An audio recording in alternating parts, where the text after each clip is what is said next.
They walked in without a care in the world. I acted relaxed, hiding my eagerness, forcing my face to appear bored. The bell above the door rang as it closed and a group of 4 teenagers entered. 3 girls, 1 boy. The group spoke in hushed tones while they walked about my store, studying cryptic items that reeked of the occult. Though people were often attracted to forces they were unable to grasp, those who did go ahead with the ritualistic requirements of my items were few. My store was perfect to attract those few, however. One of the girls approached the desk to talk to me. "Excuse me?" I feigned interest. "Yes, young maiden. How may I be of assistance? Do you know anything about Ouija boards?" "I know all there is to know about them. Youngsters like you tend to poke fun at such objects." The girl's friends, accordingly, snickered at the back of the store. Yet, those who play with it rarely repeat the experience. And there are those, of course, who aren't lucky enough to be able to repeat it. The girl mulled this over. "Why do you sell it at your store then?" I smiled.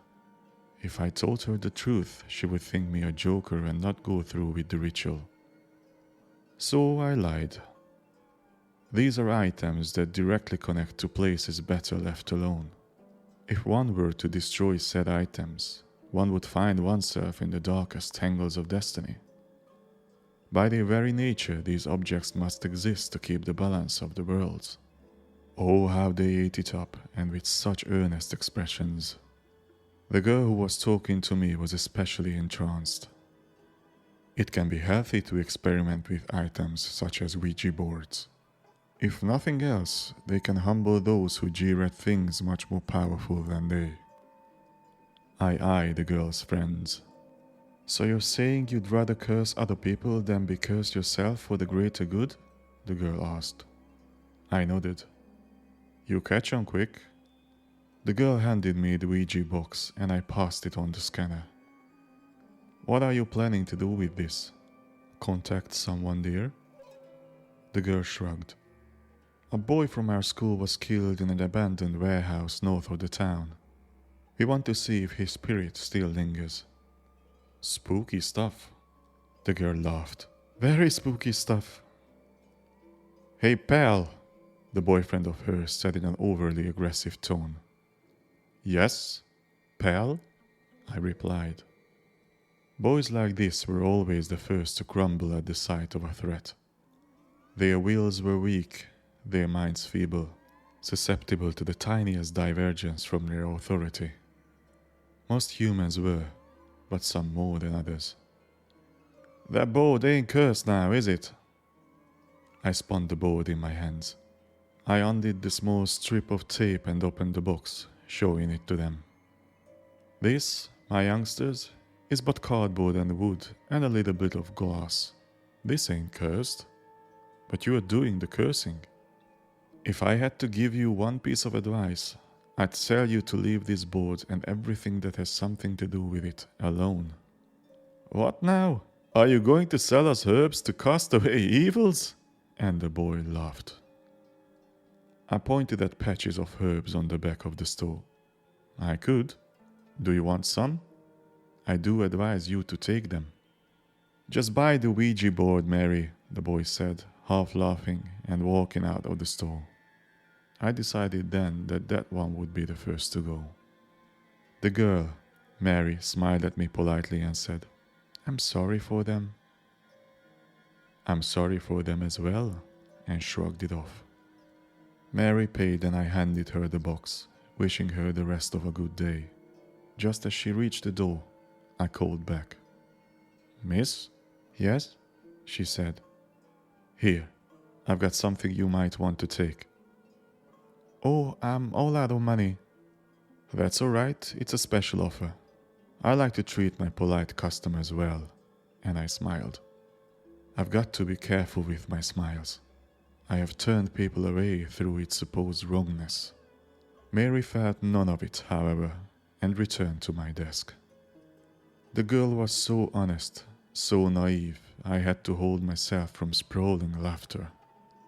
I pretended to search the shelves behind me, held out my hand, and materialized the necklace, the amulet, my blessed gift.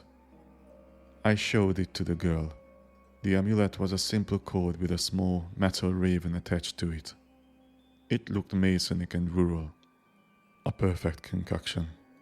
This, I said, is called the Blessed Raven. This is an ancient amulet worn by Celtic priests when they battled evil spirits. The amulet by itself is made of simple materials, but I had a bunch of them blessed in Tibet. They should protect you, should anything bad happen. Anything bad? I shrugged again. Spirits are temperamental. The realm beyond is tricky, so it's good to be prepared. She held out her hand. Do you accept the amulet? Sure. I closed my hand around it. Do you accept it? Yes, Jesus, I accept it. I felt the bond forming, and I smiled again. This time the girl recoiled, even if unconsciously.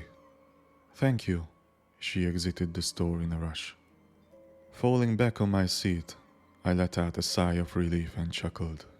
Once again, they'd fallen for the blessed gift like raindrops in a storm. I've achieved a lot over the years. I was proud of my kills, proud of my hunts. For today, or very near today, I would celebrate with a feast.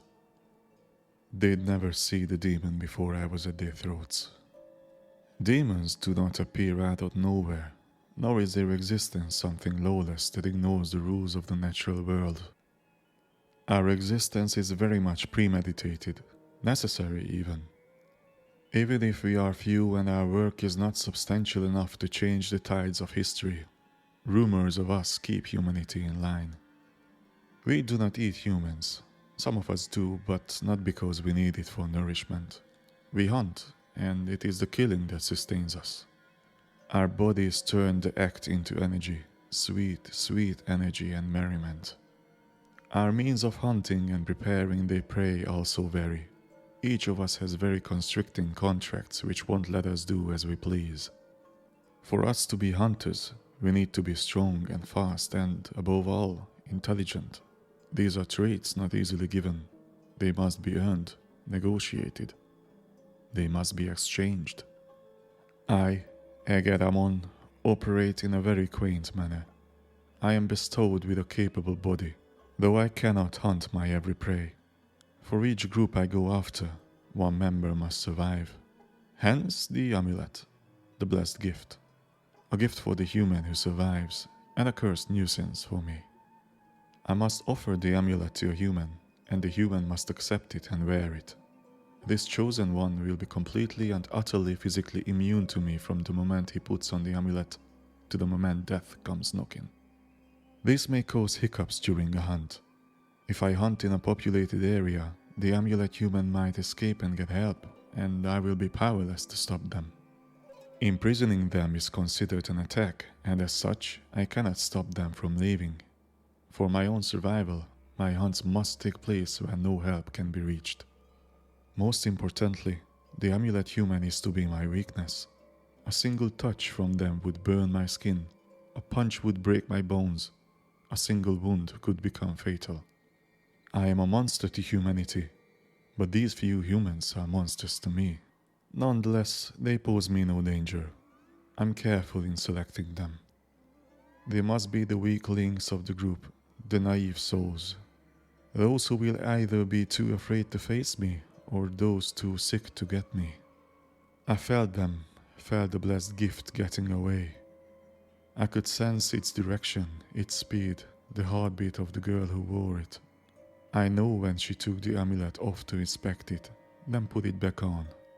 I know what she thought as she thought it, and I know she felt uncomfortable all the time as if something was watching her. It was. I was. Even after this hunt was over, even after she threw the amulet off, there would be a burn mark shaped like a raven on her chest. I would never be able to touch or hurt her, and I wouldn't need to. I would disappear, only returning when it was time to plan my next hunt, years hence. I wish I could still feel those who were saved by the blessed gift. Did they hate me? Fear me? Somehow, had they ended up revering me as a force of nature?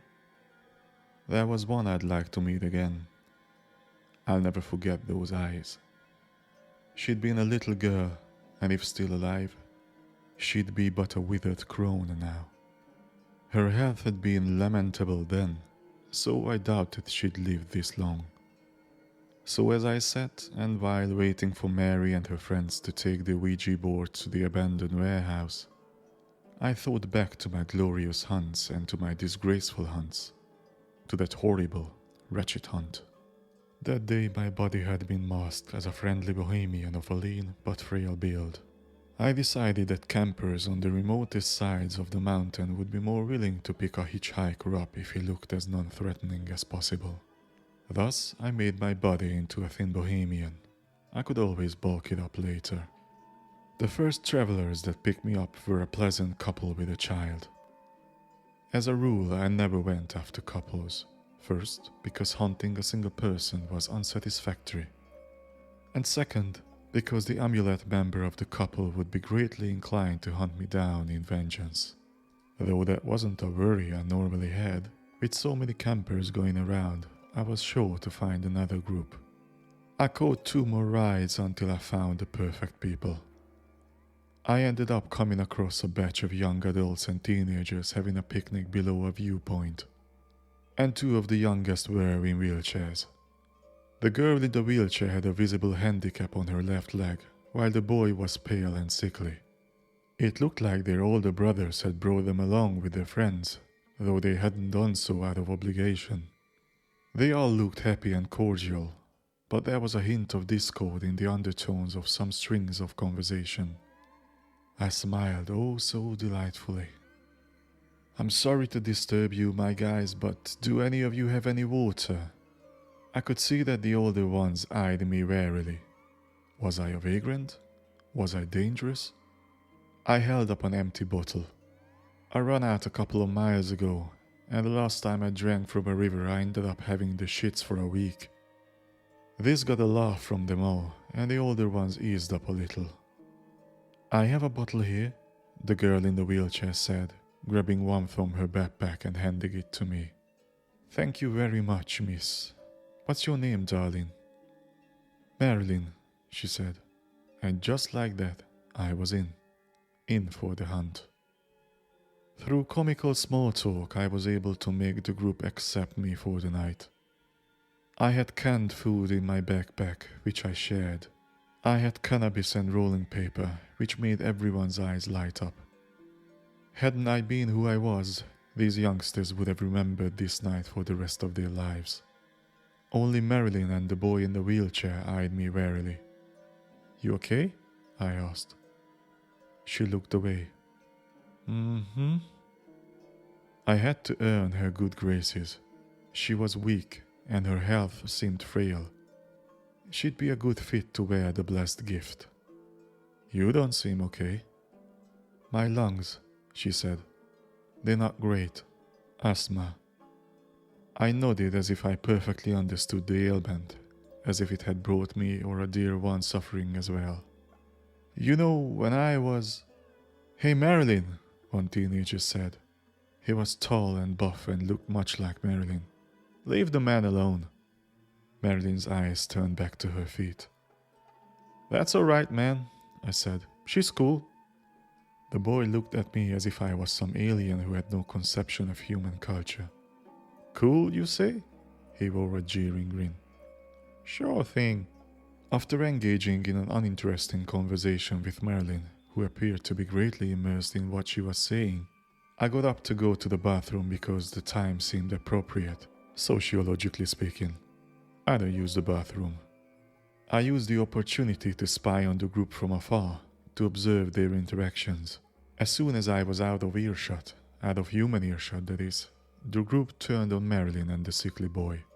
"God, Marilyn, you're so lame. You never speak with us and you're speaking with that bum?" the oldest boy said. "You never let me speak," she protested. The girl next to the boy, who looked like his girlfriend, slapped his arm and said, "Don't be nasty to your sister." "She's the antisocial freak, not me," he replied. Tears stung Marilyn's eyes.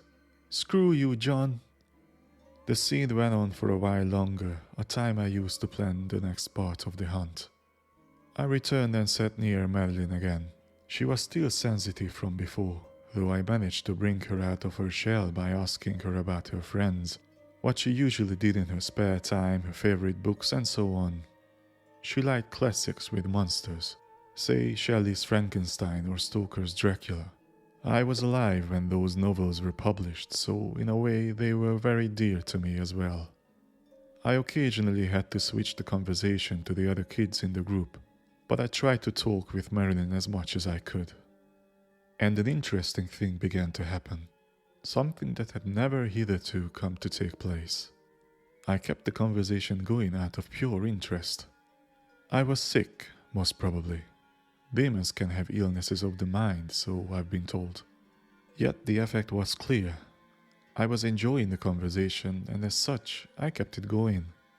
I could have introduced the amulet a long time ago. Hours ago, in fact. The sun meanwhile set, and the group decided to hop back on their truck and ride to a camping site 20 minutes away. They were kind enough to let me ride with them. I do sense something strange today, I eventually said. Me and Marilyn were in the back of the truck together with the sickly boy who was quiet and refusing any attempts at communication whatsoever. Something strange? How so? Do you know why I wander around so much? I hate cities. The reason is simple, if you can believe it. I can feel bad things, I can feel bad feelings.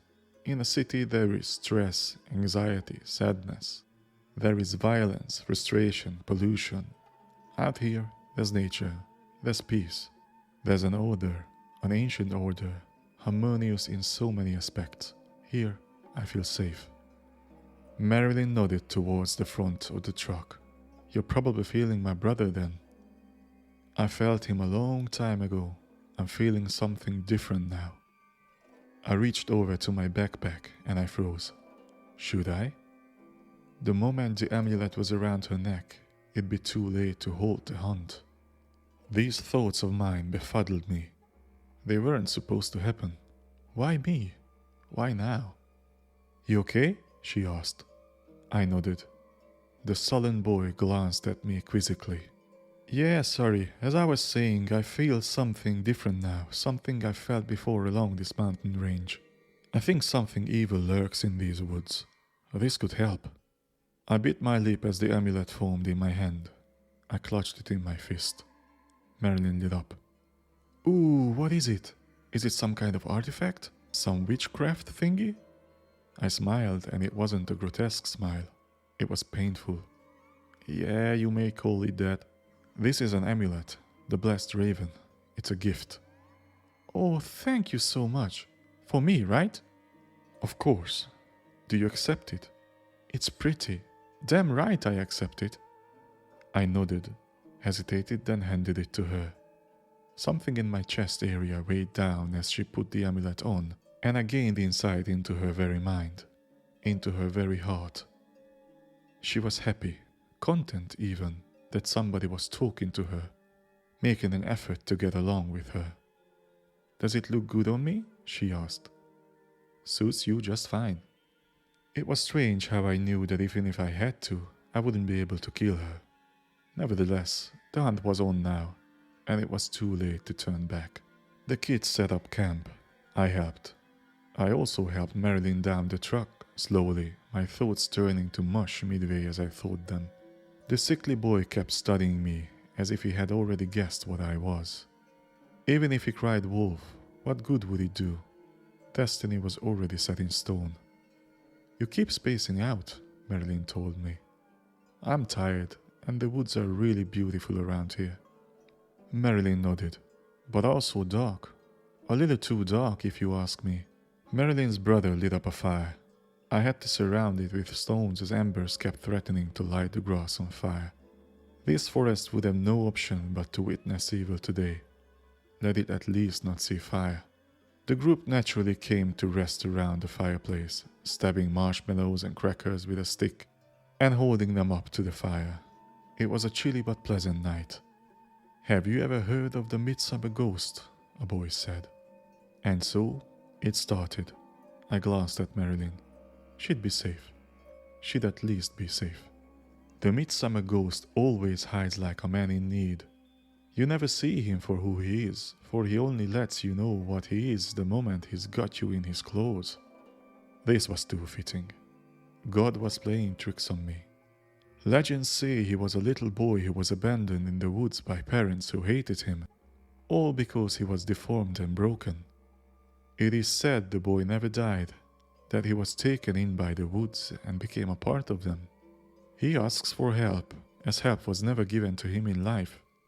If it's denied ever again, the midsummer ghost will slice and pull your entrails and dress himself in them. The kids were silent. I began to let go of this human form. What was I doing? Why wasn't there a way to stop this? But there was, and it would cost me my life.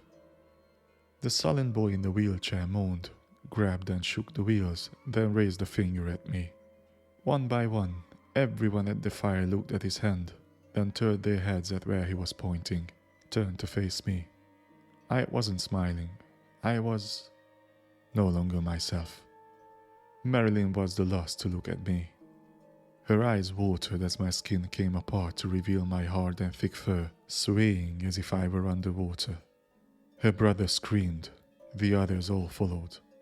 All except Marilyn. Above fear and horror, above disgust, Marilyn felt disappointment. I wanted to end the hunt there and then, but I couldn't. If I stopped now, it'd be my life on the line. "Why?" Marilyn croaked. I lunged. I attacked her brother first, went for his throat, saw his blood, made dark by the light of the fire, seeping into the leaves and grass. My body finally finished cracking out of its fake human cocoon, and I was free. There were few sensations as pleasant as the soft, earthly wind caressing the claws at the ends of my tentacles, caressing the thousands of small tendrils emerging out of my mouth. My true form felt the freest, and yet I wanted nothing more than to return to my human shape.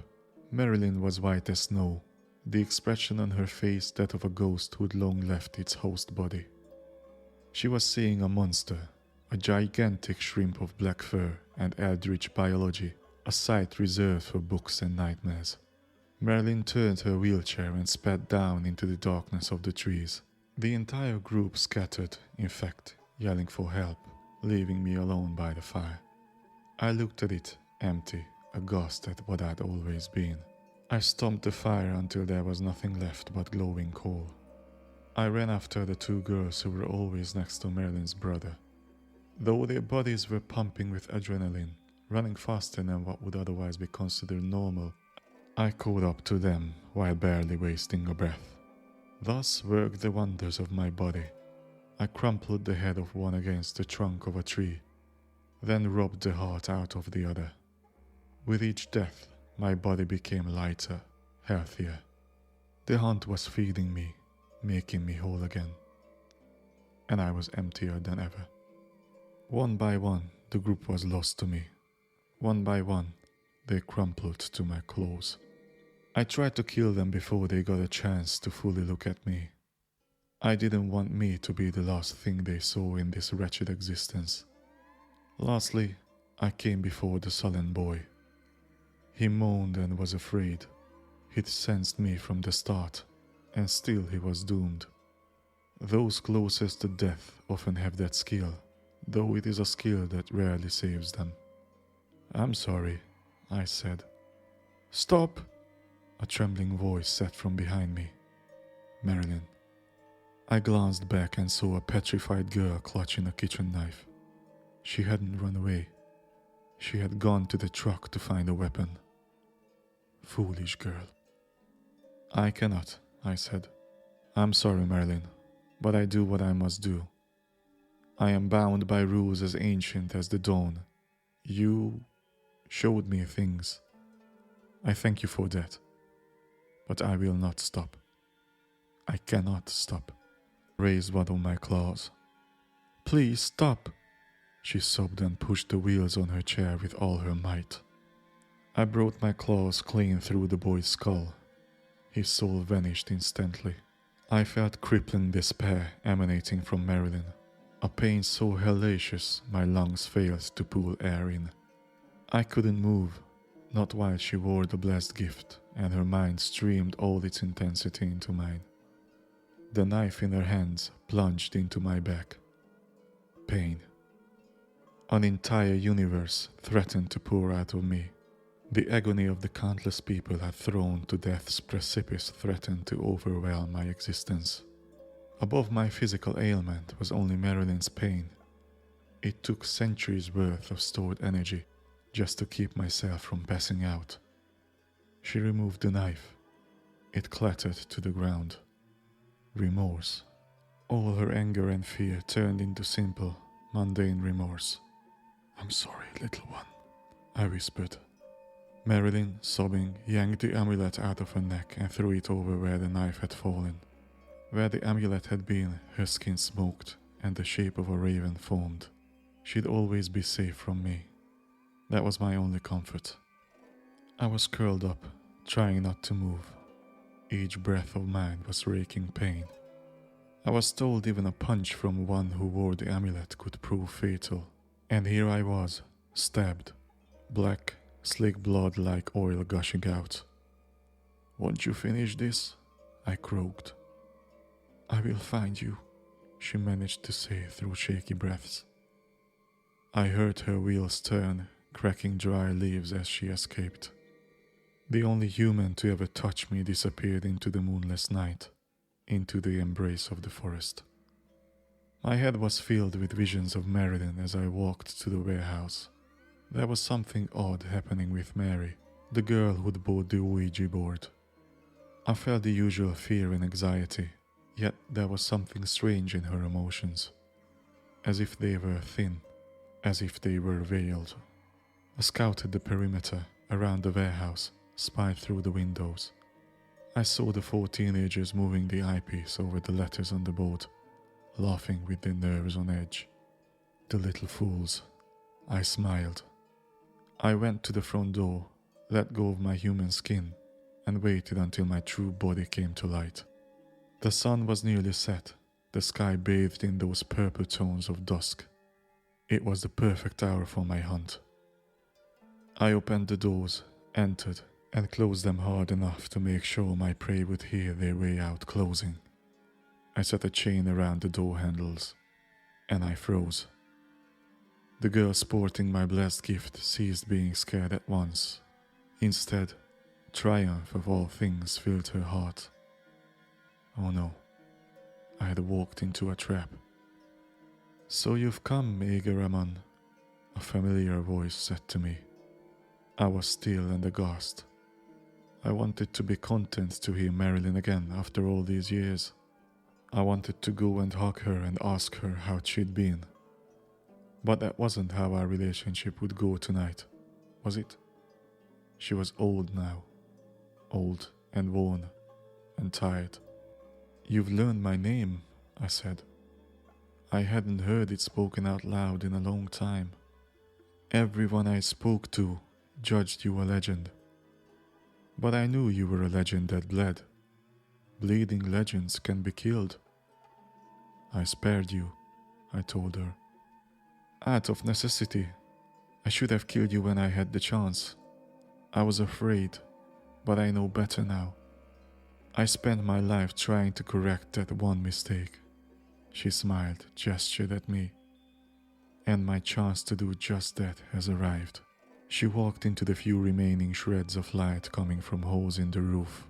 Marilyn was old and weathered, though she wasn't in a wheelchair anymore. She walked with the help of crutches, but she walked. She had a weapon held toward me. It was a kitchen knife. "Everyone," she said, "you can come out." Mary walked over to Marilyn. Other people sauntered in from the shadows, all holding weapons. Blades, knives, bats, axes, everything. All showed the burned raven mark below their necks. I recognized each and every single one of them. They were people I had permitted to live while forcing them to be aware of their loved ones' deaths. I smiled, finding glee I hadn't known I had. At last, I was the one being hunted. The girl who bought the board was a good actress, I said. My grandkid, Marilyn explained. I trained Mary well. You were hard to find, and I was sure you'd be harder to catch, hopping from town to town, always changing appearance. You were a ghost. A rather interesting ghost, an old man said from my side. I remembered him. He was a historian whose colleagues I had hunted during an expedition. I found you in documents centuries old. You once struck up a friendship with a monk who studied you. I nodded. I had. That man had been a lot like Marilyn. He gave you a name after your physiology. Egeramon. How many innocents have you killed since then? Hundreds? Thousands? Too many, was my answer. Do what you must. I did what I had to do, so I won't apologize. You know I cannot attack you, but that doesn't mean I can't wear you down or run. I turned to rush to the door, but there was a young woman there with the raven mark below her neck. She held a pitchfork. It's no use, Marilyn said. We each had our weapons blessed. I spent decades studying you. You might be fast, you might be strong, but against us, you're powerless. I won't sit idle as you hunt me. And Marilyn smiled, so very much like me. The sweet girl I'd known was nowhere to be seen. I had transformed her into a monster she had never wanted to become. Blessed weapons couldn't save them. I could dodge bullets, so evading their attacks would be a piece of cake. I would walk out of here victorious to live another day. Marilyn seemed to guess what I was thinking. She fished something out of a purse and handed it to her granddaughter. I squinted and froze. It was one of my hairs, a short knife, and a vial of thick black oil. My blood. Don't look so scared now, Egeramon. You must know what this is. Surely you know what will happen if you try to hurt a wearer of the blessed raven. I sprinted, jumped up on a wall, and tried to climb out of a window. Bullets flew and ricocheted all around me, and I was forced to retreat back down. God damn it. Marilyn put the hair on the knife and emptied the vial of blood over it. She handed it to Mary, who got on her knees, put her hand on the ground, and raised her knife above it. Triumph. Such strong triumph emanated from that girl. You killed so many. I know this was your nature, but it was a corrupted nature, Marilyn said. If it'd been anyone else, I wouldn't have cared. But this was Marilyn. I was unable to doubt the rightness of those words. There are others like me. There are others more dangerous, I said. You should have lived your life, been happy, counted that as a blessing. You should have counted that as a gift. You threw your life away. She shook her head. I will hunt others after you. Those who come after me will, at least. I'm old. I need to rest. Marilyn held her hand out, telling her granddaughter to wait. When you hunted me, something happened to you. As if you didn't want to be doing what you did. It took me years to accept that, but I did. You were paralyzed by me, and as such, you let me strike you, and you bled. I tried to run again, and again. Bullets came, this time from the outside. Marilyn truly had found all my victims. I was starting to panic, my fur swaying furiously. I was outmatched. I was told humans would become too fragile after a hunt to come after me. Demons could be so blind. All you stand for ends here, Egeramon. Thank you for saving us. Yet, that will never account for your sins. No, wait! Marilyn nodded, and her granddaughter stabbed her hand with the knife dressed in my fur and blood. A knife with me in it. And pain washed through me all at once. This was a direct breach of my contract. A part of me was hurting a wearer of the amulet, and as such, I paid the price. I screamed, fell, convulsed. I saw colors bursting as pain threatened to subdue me. Then I felt a kick, a punch, a hit after another, all from the branded ones I had saved. The dark unconscious had brought on so many, finally caught up to me. I smiled as my prey became the hunter, and life allied in my body, becoming but a husk of ancient oaths.